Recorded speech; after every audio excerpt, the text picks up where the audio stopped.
Hello friends, स्वागत है आपका my YouTube channel one exam में। आज हम जीके के टॉप जीएस क्वेश्चनों पर बात करेंगे जो कि आगामी एग्जाम के लिए काफ़ी इंपॉर्टेंट है, जैसे CGL, MTS, CHSL, SSC GD, UPSC, UKPSC, banking और अदर स्टेट एग्जाम। ठीक है फ्रेंड्स, सभी फ्रेंड्स कॉपी पेन लेकर बैठें और साथ में जो भी क्वेश्चन मैं बताऊं हर क्वेश्चन से उन्हें नोट करते हुए चलें। ठीक है फ्रेंड्स, और इसने चैनल को लाइक शेयर नहीं किया हो वो चैनल को लाइक शेयर जरूर करें। ठीक है फ्रेंड्स, और हमारी प्रीवियस वीडियो प्लेलिस्ट में जाकर देख सकते हैं। ठीक है फ्रेंड्स, हर वीडियो का मैंने बहुत अच्छे से विस्तार करके बताया है। चलो फ्रेंड्स शुरू करते हैं। पहला क्वेश्चन है, भारत में हरित क्रांति का आरंभ कब हुआ था? इसका सही आंसर है 1967-68 में। ठीक है फ्रेंड्स, भारत में हरित क्रांति का जन्म 1967-68 में हुआ था।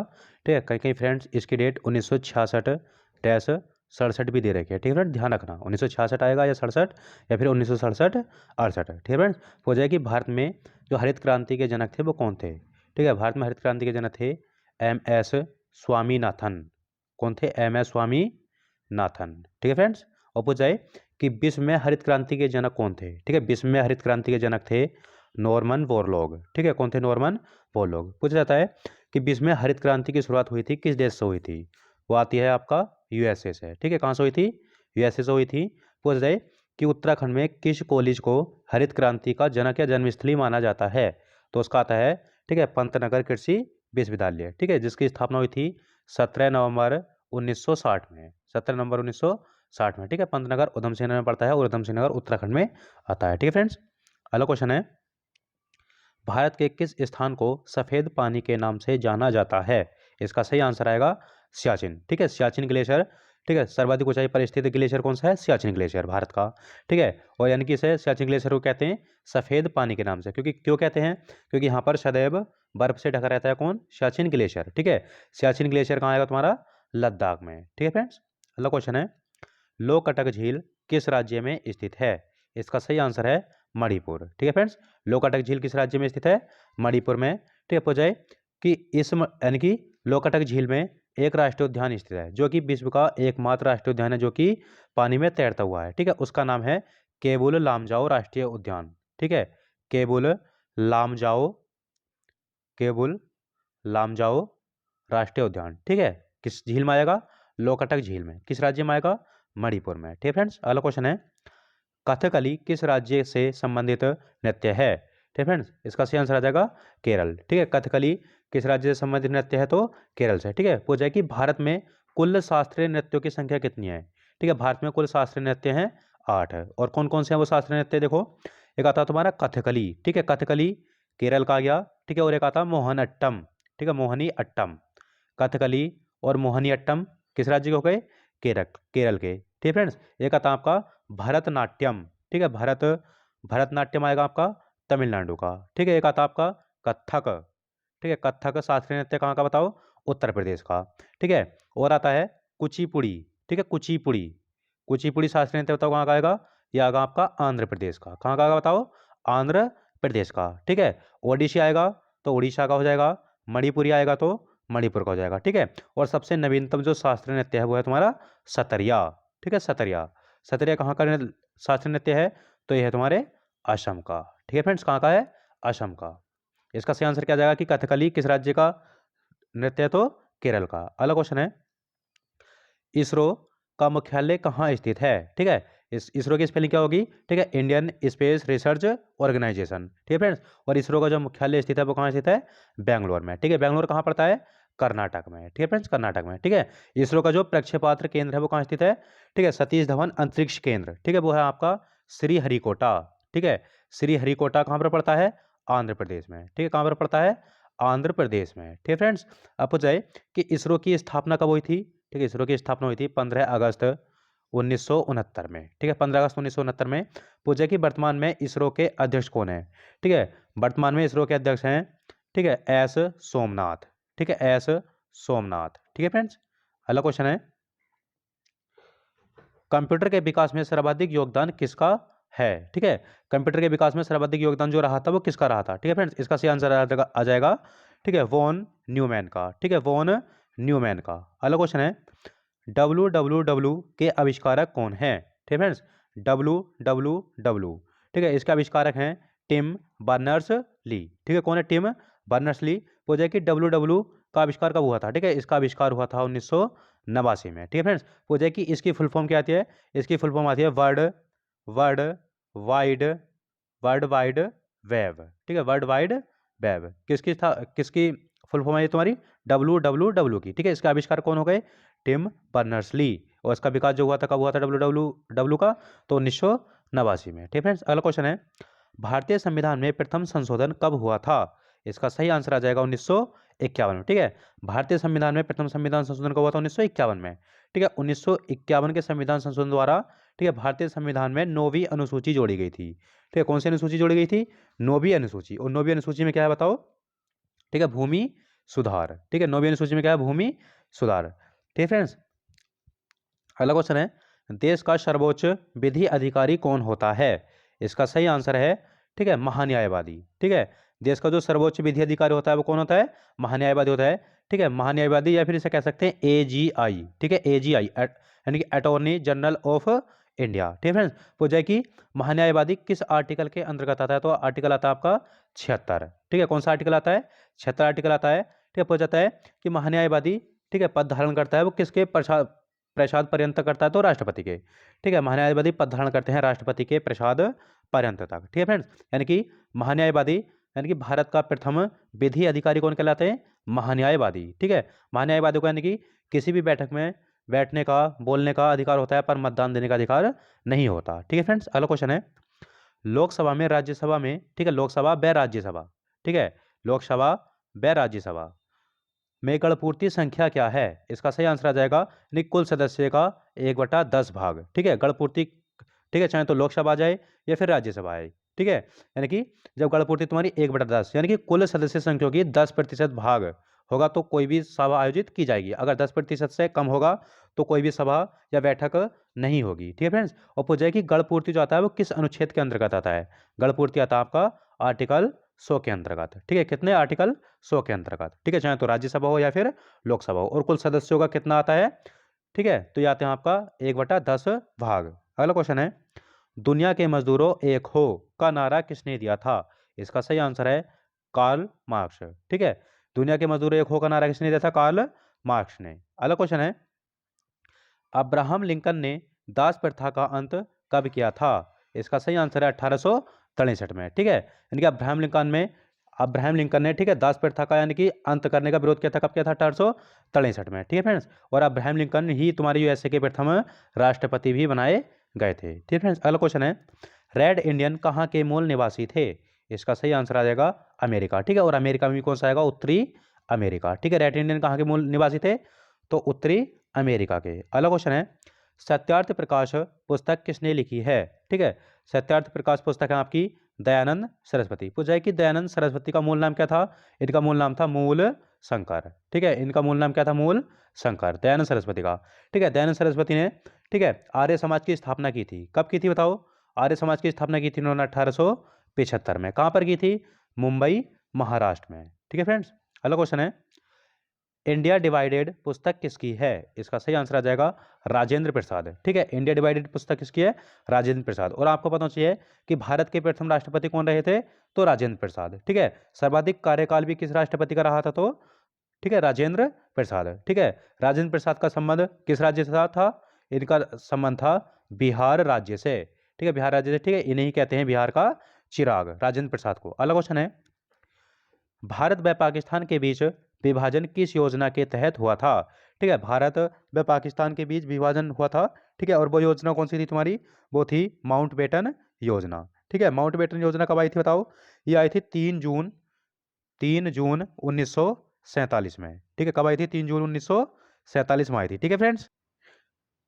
पूछा जाए कि यानी कि पाकिस्तान जो अलग हुआ था भारत से वो कब हुआ था? ठीक है, पाकिस्तान हुआ था 14 अगस्त 1947 को, ठीक है। 14 अगस्त 1947 को अलग हुआ था, ठीक है। इसलिए यानी कि 14 अगस्त को पाकिस्तान अपना स्वतंत्रता दिवस मनाता है, ठीक है। और भारत कब आज़ाद हुआ था? भारत आज़ाद हुआ था 15 अगस्त 1947 को, ठीक है। कब हुआ था भारत? 15 अगस्त 1947 को। और भारत स्वतंत्रता दिवस कब मनाता है अपना? 15 अगस्त को, ठीक है फ्रेंड्स। अगला क्वेश्चन है, पुर्तगालियों ने गोवा पर कब अधिकार किया? ठीक है, पुर्तगालियों ने गोवा पर, ठीक है, पुर्तगालियों ने गोवा पर अधिकार किया था 1500 1510 में। ठीक है, पुर्तगालियों ने अधिकार कब किया था? 1510 में। ठीक है फ्रेंड्स, पूछ जाए यानी कि पुर्तगाली जो आए थे भारत में सर्वप्रथम कब आए थे? ठीक है, पुर्तगाली या वास्को डी गामा आया था तुम्हारा 1498 में। कहाँ उतरा था? क्या ये उतरा था? कालीकट। ठीक है, कालीकट, कालीकट बंदर का था। ठीक है, जो कि पड़ता है तुम्हारा कोझीकोड, कोझीकोड, कोझीकोड जनपद में पड़ता है। ठीक है फ्रेंड्स, अब हो जाए यानी कि जब वास्को डी गामा कालीकट उतरा था तो इसका यानी कि स्वागत किसने किया था? ठीक है, वहां के एक व्यापारी थे जिनका नाम था जमोरिन। ठीक है, क्या था नाम? जमोरिन। ठीक है, स्वागत किसने किया था? जमोरिन ने किया था। ठीक है फ्रेंड्स, पूछा जाए कि पुर्तगालियों ने अपनी प्रथम व्यापारिक कोठी कहाँ स्थापित की थी? ठीक है, इन्होंने प्रथम व्यापारिक कोठी 1503 ईस्वी में खोली थी। और कहाँ खोली थी? ये खोली थी इन्होंने कोचीन में। ठीक है, कहाँ पर खोली थी? कोचीन में खोली थी। ठीक है फ्रेंड्स, कोचीन में खोली थी, जिसकी स्थापना ठीक है कब हुई थी? 1503 में। और पूछा जाए यानी कि पुर्तगालियों ने अपनी दूसरी व्यापारिक कोठी कब खोल ली थी? तो 1505 में, जिसका नाम आता है कुन्नूर। ठीक है, कुन्नूर। ठीक है, कुन्नूर पड़ता तुम्हारा आंध्र प्रदेश में। ठीक है फ्रेंड्स, अगला क्वेश्चन है, ईरान का नेपोलियन किसे कहा जाता है? इसका सही आंसर आ जाएगा नादिर शाह को। ठीक है, नादिर शाह को क्या कहते हैं? ईरान का नेपोलियन। पूछा जाए कि यानी कि नादिर शाह ने भारत पर कब आक्रमण किया था? इन्होंने भारत पर आक्रमण किया था 1739 में। ठीक है, इस समय जो मुगल बादशाह थे वो कौन थे? उनका नाम था मोहम्मद शाह, मोहम्मद शाह रंगीला। ठीक है, क्या नाम था? मोहम्मद शाह रंगीला था। ठीक है फ्रेंड्स, और यानी कि इन्होंने इसके ऊपर आक्रमण किया था और इस युद्ध का नाम क्या था? इस युद्ध का नाम था करनाल का युद्ध। ठीक है, करनाल का युद्ध नाम था। ठीक है, पूछ जाए यानी कि क्वेश्चन पूछा जाता है कि यानी कि मयूर सिंहासन पर बैठने वाला अंतिम राजा कौन था? तो वो तुम्हारे मोहम्मद शाह रंगीला ही थे, क्योंकि नादिर शाह ने इस पर आक्रमण कब किया था? 1739 में। ठीक है, और 1739 में आक्रमण करके ठीक है यहाँ से काफ़ी धन दौलत संपत्ति ले गया था, करीब 15 करोड़ से अधिक रुपए ले गया था। ठीक है, और मयूर सिंहासन भी छीन कर ले गया था। ठीक है, हीरे वगैरह वगैरह बहुत कुछ ले गया था। ठीक है फ्रेंड्स, अगला क्वेश्चन है, पानीपत का प्रथम युद्ध यानी कि किनके मध्य हुआ था? ठीक है, पानीपत के ठीक है 3 युद्ध हुए थे। ठीक है, 3 युद्ध हुए थे और पानीपत का प्रथम युद्ध जो हुआ था वो किस किस के बीच हुआ था? बाबर और इब्राहिम लोदी के। ठीक है, आपको पता होना चाहिए। ठीक है, यानी कि इब्राहिम लोदी किस वंश का अंतिम शासक था? ये था तुम्हारे यानी कि लोदी वंश का। जो लोदी वंश था वो अंतिम वंश किसका था? दिल्ली सल्तनत का। ठीक है, यानी कि इब्राहिम लोदी पर इन्होंने आक्रमण किया, किसने? बाबर ने। ठीक है, उसी के बाद ठीक है यानी कि यहाँ पर किस वंश की स्थापना हुई थी? मुगल वंश की। ठीक है, मुगल वंश की स्थापना किस युद्ध के बाद हुई थी? पानीपत के प्रथम युद्ध के बाद। ठीक है, अब यहाँ पर मैंने आपको बताया था कि पानीपत के कितने युद्ध हुए थे? 3। ठीक है, आप तीनों युद्ध के बारे में अच्छे से जान लेते हैं कि कब कब हुए थे और किस किस के बीच हुए थे। ठीक है फ्रेंड, अब हो जाए कि पानीपत का प्रथम युद्ध। ठीक है, पानीपत का प्रथम युद्ध हुआ था 21 अप्रैल 1526 में। ठीक है, 21 अप्रैल 1526 में हुआ था। किस किस के बीच हुआ था? बाबर और इब्राहिम लोदी के। ठीक है, पूछा है कि पानीपत का द्वितीय युद्ध कब हुआ था? पानीपत का द्वितीय युद्ध हुआ था 5 नवंबर 1556 में। ठीक है, 5 नवंबर 1556 में। किस किस के बीच हुआ था बताओ? अकबर, ठीक है, अकबर और हेमू। ठीक है, अकबर और हेमू। ठीक है, हेमू का नाम क्या था? हेमचंद्र। ठीक है, हेमचंद्र था। और अकबर की तरफ से जो यानी कि इसके इनके सेनापति थे वो कौन थे? बैरम खां। ठीक है, कौन थे? बैरम खां। ठीक है, पूछा है कि पानीपत का तृतीय युद्ध कब हुआ था? ठीक है, पानीपत का तृतीय युद्ध हुआ था 14 जनवरी 1761 में। ठीक है, किस किस के बीच हुआ था? ये होता तुम्हारे मराठा, ठीक है, मराठाओं के बीच हुआ था और अहमद शाह अब्दाली। ठीक है, अहमद शाह अब्दाली के बीच। ठीक है फ्रेंड्स, तीनों युद्ध मैंने अच्छे से लिखवा दिए हैं, याद कर लेना। अगला क्वेश्चन है, गुप्त काल में सोने के सिक्के को क्या कहा जाता था? ठीक है फ्रेंड्स, यहाँ पर चलिए किसके बाद? गुप्त काल की। गुप्त वंश के संस्थापक कौन थे? श्रीगुप्त। ठीक है, और गुप्त वंश में यानी कि जो सोने के सिक्के चलते थे उन्हें क्या कहते थे? दिनार। ठीक है, पूछा है कि गुप्त काल में यानी कि जो चांदी के सिक्के चलते थे उन्हें क्या कहते थे? ठीक है, चांदी के सिक्के को कहते थे रूपका। ठीक है, क्या कहते थे? रूपका। ठीक है फ्रेंड्स, अगला क्वेश्चन है, कलिंग युद्ध का वर्णन अशोक के किस शिलालेख में मिलता है? ठीक है, इसका सही आंसर आ जाएगा 13वां शिलालेख में। ठीक है, कलिंग का युद्ध कब हुआ था बताओ? 261 ईसा पूर्व में। ठीक है, 261 ईसा पूर्व में हुआ था। ठीक है फ्रेंड्स, यानी कि 261 ईसा पूर्व में हुआ था। और किस युद्ध यानी कि किस शिलालेख में उल्लेख मिलता है इसके? 13वें की। पूछा जाए कि अशोक के कुल कितने शिलालेख थे? 14। ठीक है, स्तंभलेख कितने थे? 7। ठीक है, गुहालेख कितने थे? 5। अगर गुहालेख आएगा तो 5 आएगा, स्तंभलेख आएगा तो 7 आएगा। ठीक है, और शिलालेख आएगा यानी कि जो यानी कि पत्थर उत्थर वगैरह पर जो शिला पे लिख देते थे, ठीक है, उन्हें कहते थे शिलालेख। ठीक है, वो आगे तुम्हारे 14 है। ठीक है, पूछा कि यानी कि अशोक का सबसे बड़ा शिलालेख कौन सा था? तो 13वां। पूछा कि अशोक का सबसे लंबा शिलालेख कौन सा था? सबसे लंबा शिलालेख था इनका 7वां। कौन सा था? 7वां। और कलिंग का युद्ध कब हुआ था?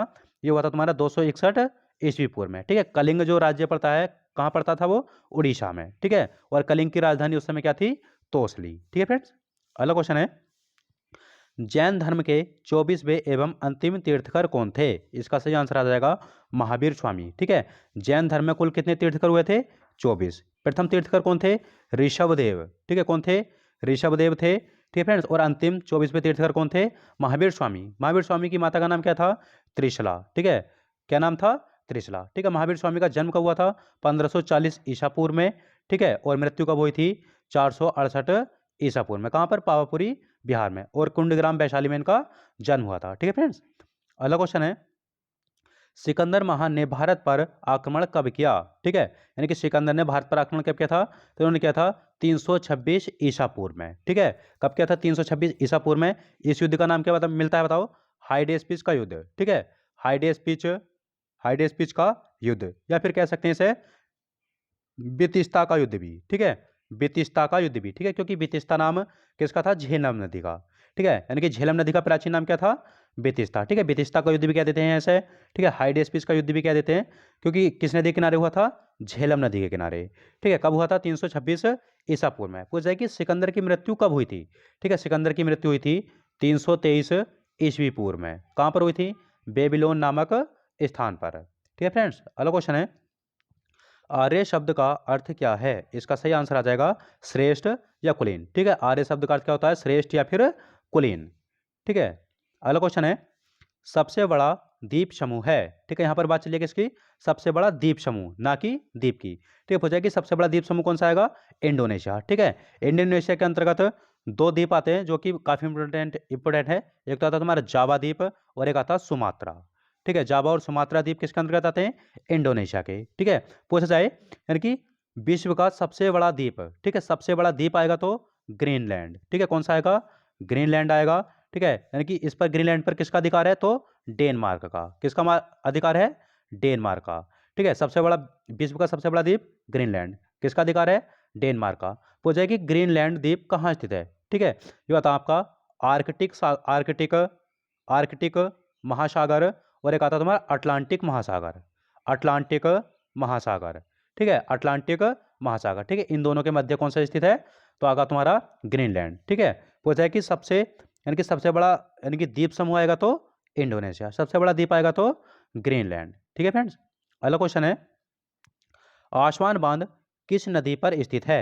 इसका सही आंसर आ जाएगा नील नदी पर। ठीक है, नील नदी पर स्थित है, और जो आसवान बांध है वो किस देश में है, मिस्र में। किस देश में है, मिस्र में। ठीक है फ्रेंड्स, पूछ जाए, यानी कि नील नदी जो बनी है वो दो नदियों से मिलकर बनी है। कौन कौन सी आती है, एक तो आती है व्हाइट नील। ठीक है, व्हाइट नील, और एक आती है आपकी श्वेत नील। ठीक है, एक तो आती है तुम्हारी व्हाइट। ठीक है, व्हाइट मतलब श्वेत ही होता है। ठीक है, व्हाइट नील, और एक आती है तुम्हारी ब्लू नील। ठीक है, ब्लू नील। पूछ जाए कि व्हाइट नील जो निकलती है वो कहाँ से निकलती है, ये निकलती है विक्टोरिया झील से। विक्टोरिया झील से। विक्टोरिया झील कहाँ पड़ती है, अफ्रीका महाद्वीप में। ठीक है, और ब्लू नील जो निकलती है वो कहाँ से निकलती है, ताना झील से। ठीक है, ताना झील से। ठीक है फ्रेंड्स, यानी कि इन दोनों का संगम जो कहलाता है वो क्या कहलाता है, ठीक है, इन दोनों का संगम कहलाता है आपका, व्हाइट नील और ब्लू नील का अल्मोर्गन। क्या कहलाता है बताओ, अल्मोर्गन। ठीक है, अल्मोर्गन संगम कहलाता है।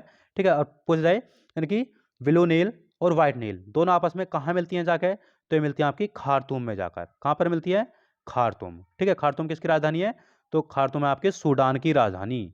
ठीक है, सूडान की राजधानी, यहाँ पर दोनों व्हाइट नील और ब्लू नील मिलती है। पूछ जाए कि विश्व की सबसे लंबी नदी आएगी तो नील नदी। ठीक है, और विश्व की सबसे बड़ी नदी आएगी तो क्षेत्रफल के अनुसार तो आज ये तुम्हारी अमेजन नदी। ठीक है, नील नदी की लंबाई कितनी है, 6650 किलोमीटर। ठीक है, पूछा कि नील नदी कहाँ गिरती है जाकर, तो ये गिरती है भूमध्य सागर में। कहाँ गिरती है बताओ, भूमध्य सागर में। ठीक है फ्रेंड्स, भूमध्य सागर में। ठीक है, और भूमध्य सागर और लाल सागर को जोड़ने वाली नहर कौन सी आ जाएगी, तो सुएज नहर। अगला क्वेश्चन है, पृथ्वी के वायुमंडल का सबसे अधिक घनत्व कहाँ होता है? ठीक है फ्रेंड्स, पृथ्वी के यानी कि वायुमंडल का सबसे अधिक घनत्व कहाँ होता है, तो क्षोभ मंडल में। क्योंकि आपको पता होना चाहिए कि क्षोभ मंडल में, ठीक है, बादली घटनाएं, तूफान, आंधी, वर्षा सब किस में होते हैं, तुम्हारे क्षोभ मंडल में ही।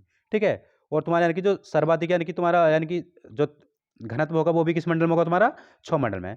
हो जाए कि यानी कि पृथ्वी के वायुमंडल, ठीक है, पृथ्वी के वायुमंडल को कितने परतों में बांटा गया है, तो 5 परतों में। कौन कौन सी आती है बताओ, सबसे नीचे आती है क्षोभ मंडल। कौन सी आती है बताओ, क्षोभ मंडल आती है। ठीक है, जिसे क्या कहते हैं, ट्रोपोस्फियर, ठीक है, इसे कहते हैं ट्रोपोस्फियर। उसके ऊपर आती है समताप मंडल, ठीक है, समताप मंडल। इसे क्या कहते हैं बताओ? इसे कहते हैं स्ट्रेटोस्फेयर, ठीक है। फिर उसके ऊपर आती है मध्य मंडल, ठीक है, मध्य मंडल को क्या कहते हैं? मीसोस्फेयर। फिर उसके ऊपर आती है आयन मंडल, ठीक है, आयन मंडल। आयन मंडल को कहते हैं बताओ? आयनोस्फीयर। उसके बाद आती है बहिर्मंडल, ठीक है, बहिर्मंडल, ठीक है, बहिर्मंडल को क्या कहते हैं बताओ? एक्सोस्फीयर, ठीक है। इसका क्रम भी पूछ लेते हैं फ्रेंड्स। सबसे नीचे क्षौमंडल, फिर समताप मंडल, फिर मध्य मंडल, आयन मंडल और फिर बहिर्मंडल। सबसे बाहर की परत कौन सी आएगी? तो बहिर्मंडल, ठीक है। पूछा जाता है कि ओजोन परत किस मंडल में पाई जाती है? तो समताप मंडल में, ठीक है। ओजोन परत को जो मापने की इकाई है वो कौन सी है? वो आती है तुम्हारी डावसन इकाई। कौन सी आती है? डावसन इकाई, ठीक है फ्रेंड्स। अगला क्वेश्चन है टाइफून क्या है? ठीक है फ्रेंड, टाइफून क्या है? इसका सही आंसर आ जाएगा कि जापान व चीन महासागर के चक्रवात, ठीक है। जापान और चीन महासागर के जो यानी कि तटों पर चक्रवात चलते हैं उन्हें क्या कहते हैं? टाइफून कहते हैं, ठीक है फ्रेंड्स। अगला क्वेश्चन है विश्व का सबसे ऊंचा ज्वार कहाँ आता है? इसका सही आंसर आ जाएगा फंडी की खाड़ी में, ठीक है। विश्व का सबसे ऊंचे ज्वार जो आते हैं वो कहाँ आते हैं? फंडी की खाड़ी में। फंडी की खाड़ी कहाँ पड़ती है बताओ? कनाडा में। कहाँ पर पड़ती है? कनाडा में। पूछ जाए यानी कि जो ज्वार भाटा यानी कि ज्वार या भाटा जो आते हैं वो किस कारण आते हैं, ठीक है। इसकी परिभाषा लिख लेना, ठीक है। ज्वार भाटा क्यों आते हैं लिखो। देखिए ज्वार भाटा पृथ्वी पर चंद्रमा और सूर्य के गुरुत्वाकर्षण के खिंचाव के कारण आते हैं, ठीक है। किसके कारण आते हैं? ठीक है, यानी कि पृथ्वी पर चंद्रमा और सूर्य के गुरुत्वाकर्षण के कारण आते हैं, ठीक है फ्रेंड्स। अगला क्वेश्चन है जापान का सबसे छोटा द्वीप है? इसका सही आंसर आ जाएगा शिकोकू, ठीक है। जापान का सबसे छोटा द्वीप शिकोकू। पूछे कि जापान का सबसे बड़ा द्वीप आएगा तो होन्शु, ठीक है। सबसे बड़ा द्वीप कौन सा है जापान का? तो होन्शु द्वीप है। और सबसे छोटा आएगा तो शिकोकू द्वीप आएगा, ठीक है फ्रेंड्स। आज मैंने आपको 30 इंपॉर्टेंट क्वेश्चन कराए थे, ठीक है फ्रेंड्स। और जो कि क्वेश्चन की मैंने व्याख्या भी की है, ठीक है, यानी कि जिस क्वेश्चन की व्याख्या करनी थी मैंने क्वेश्चनों की अच्छे से व्याख्या भी की है, ठीक है फ्रेंड्स। अगर आपको चैनल यानी कि वीडियो अच्छी लग रही हो तो आप चैनल को लाइक शेयर और सब्सक्राइब जरूर करें, ठीक है फ्रेंड्स। आपको हर यानी कि प्रत्येक दिन एक वीडियो जरूर मिलेगी, ठीक है फ्रेंड्स, जीएस की और हिंदी की, ठीक है फ्रेंड्स। और मान के चलना अगर आप मेरे साथ में अगर तैयारी करते हुए चलोगे, ठीक है, सब क्वेश्चन साथ नोट करते हुए चलोगे तो बहुत अच्छी तैयारी हो जाएगी। आपका जीएस एकदम आसमान पर पहुंच जाएगा, ठीक है फ्रेंड्स। आज के लिए बहुत है। जय भारत, जय उत्तराखंड।